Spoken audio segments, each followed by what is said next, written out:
Bonjour à tous et bienvenue sur ce Morning Meeting PFX Premium du vendredi 28 avril 2017. Alors comme d'habitude, on commence avec l'euro-dollar qui affiche un bilan légèrement baissier suite à la réunion de la Banque Centrale Européenne hier, sans pour autant que ça ait déclenché une sortie de la configuration actuelle de consolidation. Rappelons que le président de la BCE a attesté que les risques sur l'économie diminuent, mais a également dit qu'il était trop tôt pour en tirer des conclusions. Ceci est à mettre en rapport avec les rumeurs des jours précédents qui disaient que peut-être la BCE va modifier son discours. Ça n'a donc pas été le cas, ce qui a occasionné une baisse de l'euro. On se rappelle que cette hausse-là, ici, là, voilà, c'était dû à des rumeurs comme quoi la BCE allait changer son discours. Donc quand ça s'est confirmé que ça n'a pas été le cas, on a baissé face à la BCE hier. Donc là, on en est où? On en est sur un support juste au-dessus du seuil des 1,0850. Donc ça, c'est la cible à abattre pour pouvoir considérer que la paire euro-dollar reprend un profil un peu plus baissier. Donc c'est le seuil des 1,0850 qu'il faut surveiller. Si on casse sous les 1,0850, on aura la possibilité de poursuivre la correction jusqu'à 1,0825, 1,08, 1,0775, 1,0740, 50 et puis ensuite un seuil plus important autour du seuil psychologique des 1,07 avec 1,0680 également. Donc voilà pour l'euro-dollar. Les choses semblent se mettre en place pour qu'une correction de l'effet premier tour se mette en place. Ce premier tour des présidentielles françaises, c'est le gap ici. Pour qu'une correction de cette hausse se mette en place, tout est en train de s'aligner, mais il faut attendre à une confirmation avec une cassure sous les 1,0850. Voilà donc pour l'euro-dollar où on en est. On va continuer avec le GBP-USD. Le GBP-USD qui se maintient au-dessus de son range d'hier, mais qui reste sous les seuils, sous la résistance des 1,29 à 29,20 dont on avait parlé un peu plus longuement hier.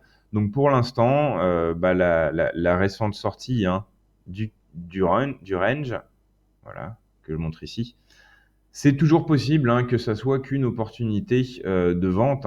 Donc attention à d'éventuels nouveaux plus hauts qui annuleraient cette idée.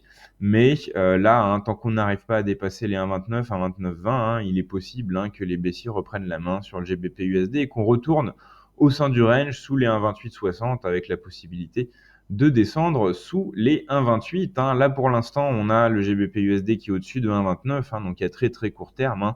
C'est ce seuil qu'il faut surveiller. Est-ce qu'on reste au-dessus?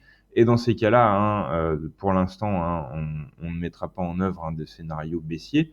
Si on commence à casser sous 1,29, des alertes s'allumeront avec la possibilité que des opportunités baissières apparaissent. Voilà pour GBP-USD. On continue avec le dollar-yen.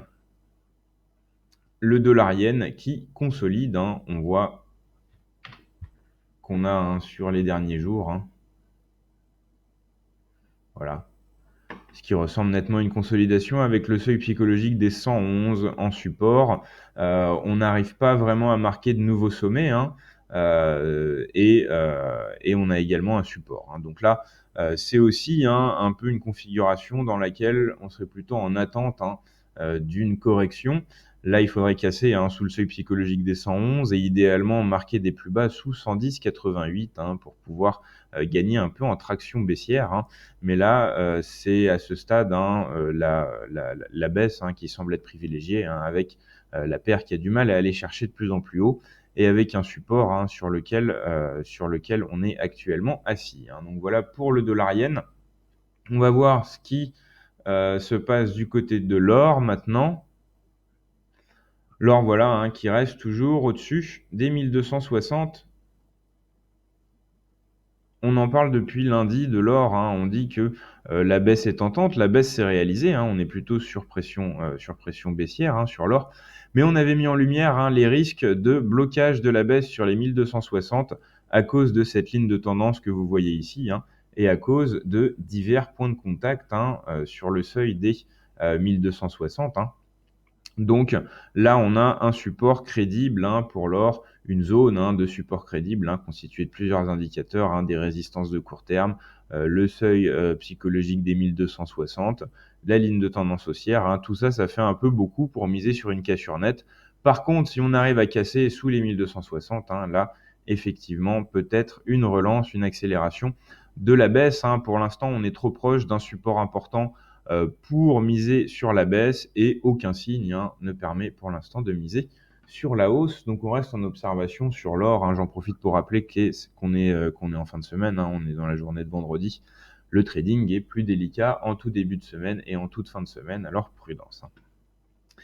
On va terminer avec le CAC 40 qui n'a pas encore fait sa préouverture, mais pour lequel on peut dire qu'il reste dans un canal très étroit, toujours 1258, 1298, 5258, 5298, un canal qui prévaut depuis le début de la semaine, donc borne à surveiller, hausse au-dessus de 5300, baisse en dessous de 5250, 5260. Voilà pour le CAC 40 qui pour l'instant présente un profil absolument inintéressant avec un canal très étroit et une volatilité quasi nulle. On va parler maintenant un peu du calendrier économique. C'est la fin de semaine, mais l'actualité sera chargée. On va avoir à 11h l'IPC préliminaire de la zone euro. Avant ça, à 10h30, le PIB préliminaire du premier trimestre pour la Grande-Bretagne, une possible influence sur le GBP-USD. Si on a des chiffres décevants, la correction qui semble menacée pourrait se réaliser. Donc important à surveiller à 10h30 la publication de la première estimation du PIB du premier trimestre 2017 de la Grande-Bretagne. Un événement qui pourrait influencer de près GBP-USD. À 11h, je l'ai dit, donc l'IPC préliminaire du mois d'avril pour la zone euro. On attend une amélioration, donc on va voir comment l'euro-dollar réagit face à ces chiffres.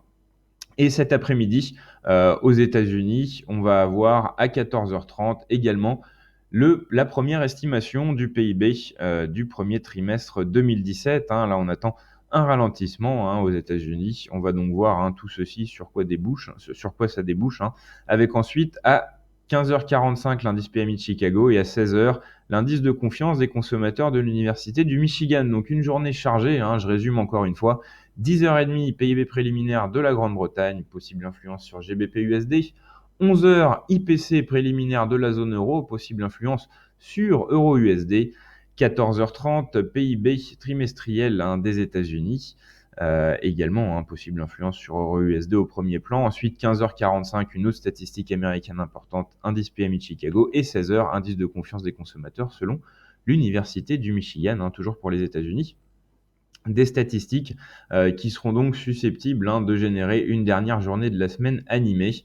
C'est vrai que depuis le début de la semaine, le calendrier est assez calme. Ça a été animé hier, notamment par la réunion de la Banque Centrale Européenne. Et aujourd'hui, ça restera donc assez dense avec plusieurs statistiques potentiellement influentes au programme. Un dernier tour sur euro-USD avant de terminer. Donc je rappelle, c'est la paire qui intéresse le plus de monde. Là, on est plutôt sur une pression baissière. On a des indices de baisse, mais on a aussi cette zone de support importante sur les 1,0850 dont on attend la cassure pour pouvoir éventuellement se positionner. Voilà, on a maintenant terminé ce morning meeting. Je vous souhaite à tous une très bonne journée, de très bons trades et je vous rappelle que sera publié à 16h une vidéo qui refait le point sur les principaux actifs que nous suivons. Encore une fois, bonne journée et bon trade à tous. À tout à l'heure. Au revoir.